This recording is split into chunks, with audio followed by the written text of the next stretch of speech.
Assalamualaikum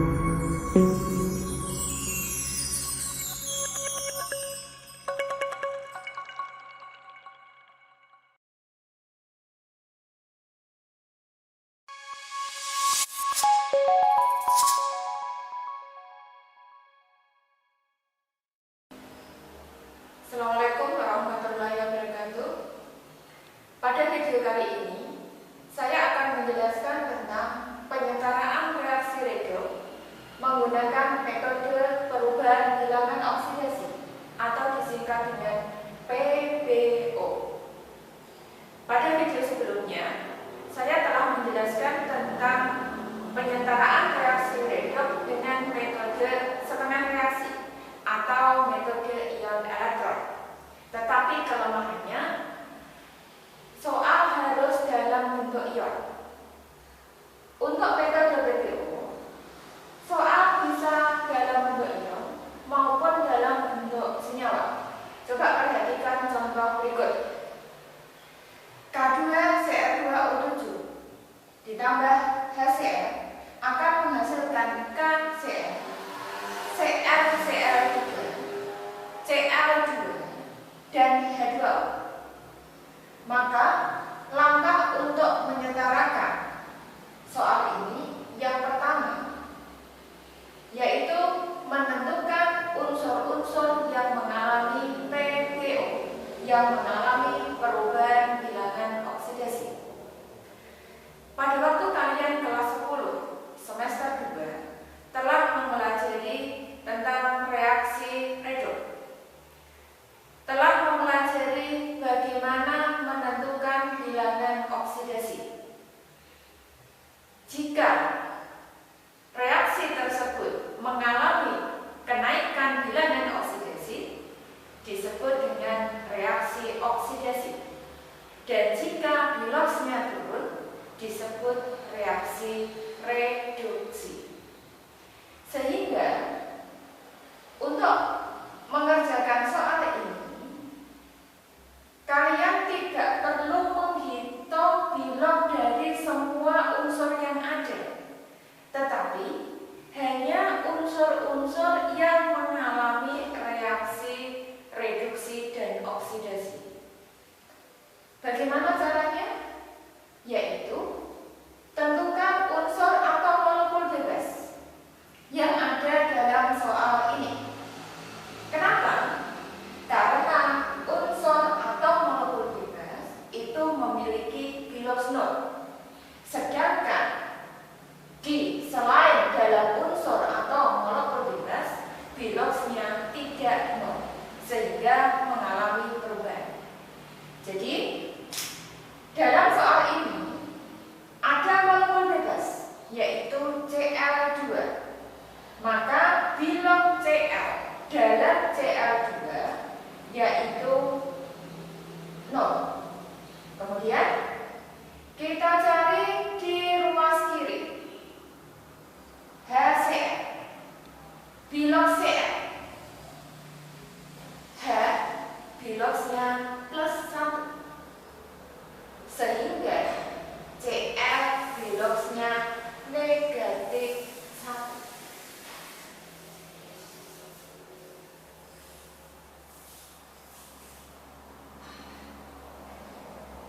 Sehingga Cl mengalami perubahan bilangan oksidasi semula -1 menjadi 0. Bilogsnya Cl naik, sehingga Cl dalam reaksi ini mengalami oksidasi. Kemudian kita cari unsur yang mengalami reduksi. Bagaimana caranya? Apakah dalam soal ini ada logam transisi? Logam transisi itu apa? Yaitu logam yang terletak antara golongan A dan golongan B di tabel SPI. Contohnya logam transisi itu Fe, Cr, Ni, Cu, Zn, dan lain-lain. Oleh karena itu, kalian cari di sini. Apakah ada logam transisi?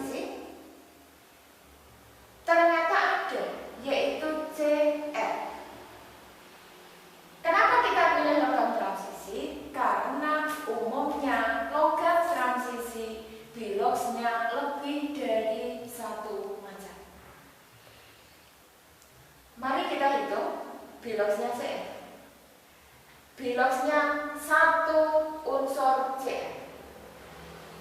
Dari K golongan 1A, sehingga K biloxnya plus 1. Jumlah K ada 2. Plus 1 kali 2, berarti ini plus 2. O negatif 2 kali 7, negatif 14.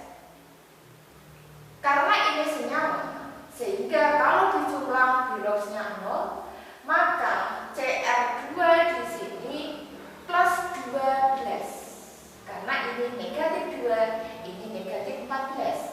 Jadi CR2 positif 12. Tetapi yang kita hitung adalah 1 CR, sehingga CR biloxnya plus 6. Plus 6 dari mana? Positif 12 dibagi 2. Kemudian sebelah kanan CR CL 3. CL di sini negatif 1 kali 3, negatif 3, sehingga biloxnya CR positif 3. Maka pada soal ini kita sudah dapatkan 2 pasang unsur yang mengalami PBO. Yang pertama tadi CR mengalami oksidasi. Jadi ini mengalami oksidasi. CR karena biloxnya turun dari plus 6 menjadi plus 3, sehingga CR di sini mengalami reduksi. Kemudian, misalkan pada soal yang lain, ternyata dari 2 cara ini, ternyata belum ketemu, belum ada. Maka cari yang tipenya beda, misalkan H2, C2O4, dan CO2. Biasanya kalau tipenya beda, biloxnya itu berbeda. Ini Pak, kita hitung. H plus 1 kali 2 plus 2. O min 2 kali 4 min 8. Jadi C2 di sini plus 6 untuk 2C.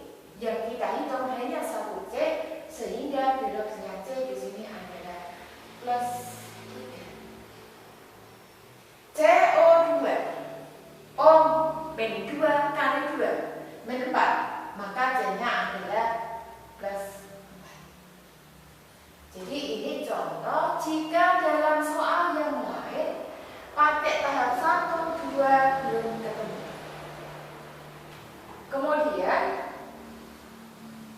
kita lanjutkan menyetarakan soal ini tadi dengan menggunakan langkah kedua. Setelah ketemu 2 unsur, yaitu CR dan CL, maka setarakan unsur tersebut. Coba kalian perhatikan, CR di sini CR2, jadi CR-nya ada 2 di ruas kiri. Ruas kanan hanya 1. Maka kalian harus menyetarakan dengan cara ditambahkan koefisien 2 di depan CR CL3, sehingga jumlah CR sebelah kiri 2, sebelah kanan juga 2. Kemudian yang CL sebelah kiri HCl, berarti CL-nya 1.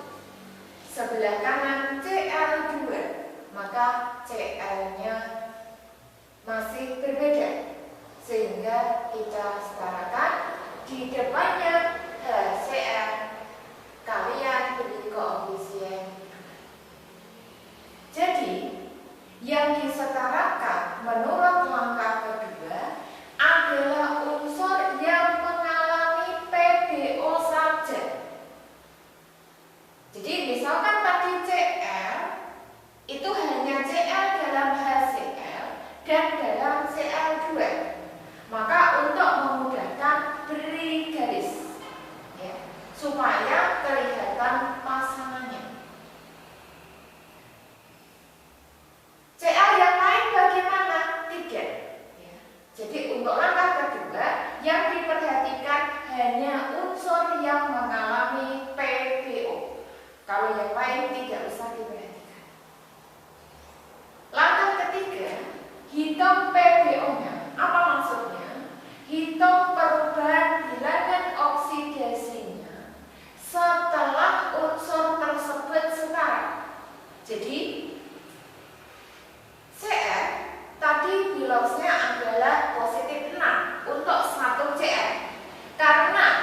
jumlahnya ada 2, maka bilox untuk 2Cr adalah positif 12.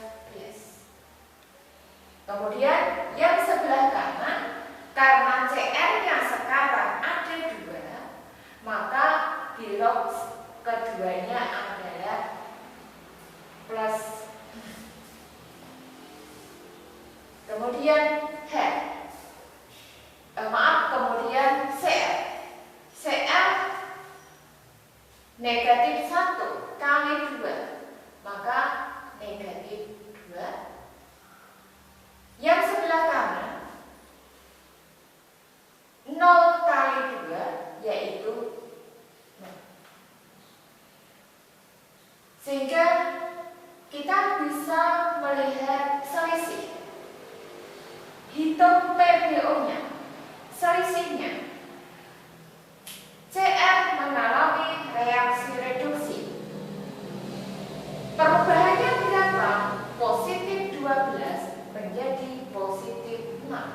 Jadi turun 6 atau negatif 6. Negatif 6 menunjukkan karena terjadi penurunan bilangan oksidasi, maka termasuk reaksi reduksi.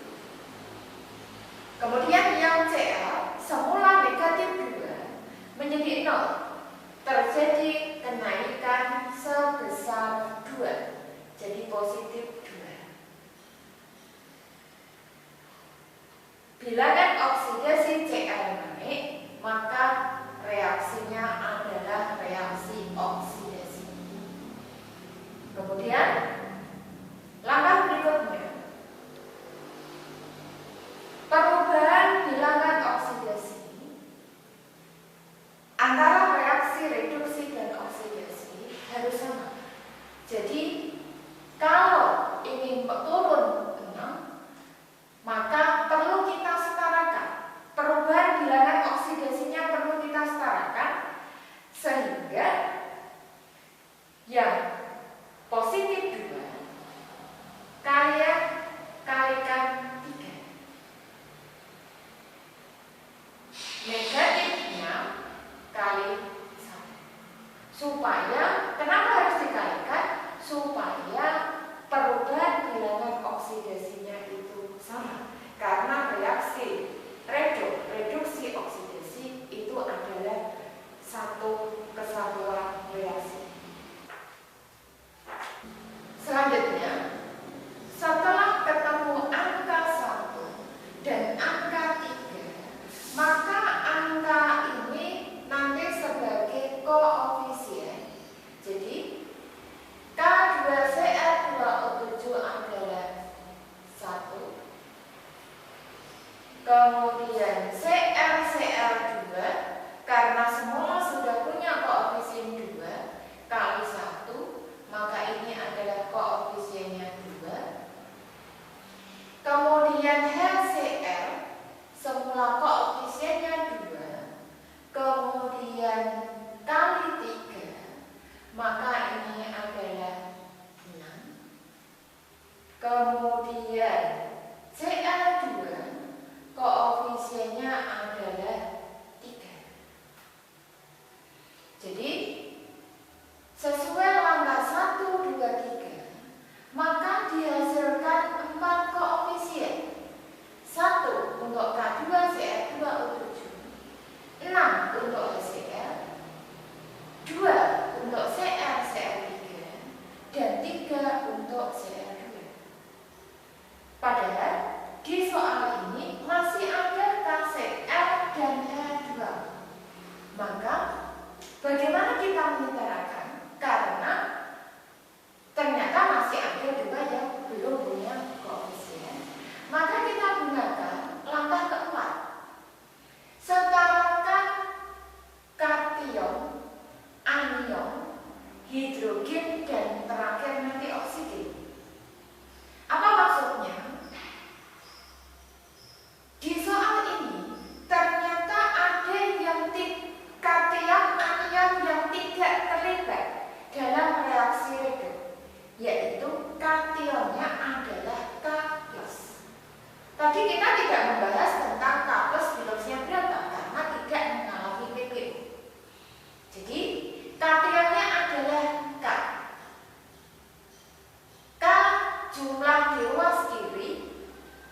jumlahnya 2. Maka di ruas kanan harus 2.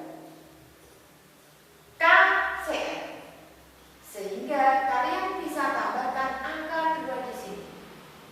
Maka kation sudah setara, yaitu jumlahnya 2. Kemudian anion. Anion yang tidak terlibat, yaitu ini KC, tidak terlibat. Karena tadi yang terlibat Cl dalam Cl2 dan HCl.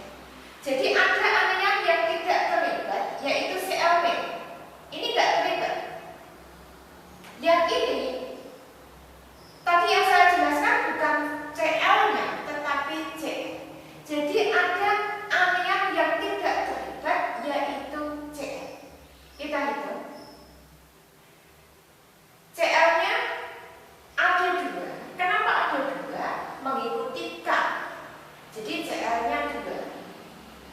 Kemudian ini juga ada Cl 2 kali 3. Jadi ada 6 ditambah 2. Ada 8. Itu yang tidak terlibat dalam redup. Yang Cl2 ini kan tadi yang mengalami PBU. Maka ada 8 yang tidak terlibat. Jadi angka 6 ini, ya, angka 6 ini adalah pasangannya Cl2 ini. Jadi Cl jumlahnya 6 adalah karena terjadi reaksi redup. Cl-nya 6 karena 6. Tetapi yang tambahan 8 itu belum masuk di sini. Oleh karena itu, kita bisa menyetarakan anion dari ruas kanan yang sudah ada koefisiennya. Jadi tadi 6 ditambah 8, maka koefisien di sini menjadi 14. Langkah berikutnya, setarakan hidrogen dan oksigen. Boleh hidrogen dulu, boleh oksigen dulu. Jadi ini ternyata yang belum ada koefisiennya H2O. Kalian bisa setarakan dari hidrogen, bisa dari oksigen. Cari yang paling mudah. Misalkan dari hidrogen, ruas kiri ada 14. Ruas kanan hidrogen hanya ada di H2O. Maka koefisiennya adalah 7. Sekarang semuanya sudah ada koefisien. Coba kalian cek jumlah oksigen. Ruas kiri oksigennya 1 kali 7. 7. Ruas kanan 7. Jadi jumlah oksigen sudah setara. Coba kita cek ya bersama. Jumlah K ruas kiri 2, ruas kanan 2, Cl-nya 2, kanan 2, O-nya 7, kanan 7, kemudian H-nya 14, sama H14 ruas kanan, Cl-nya ruas kiri 14. 14 dari mana? Kita lihat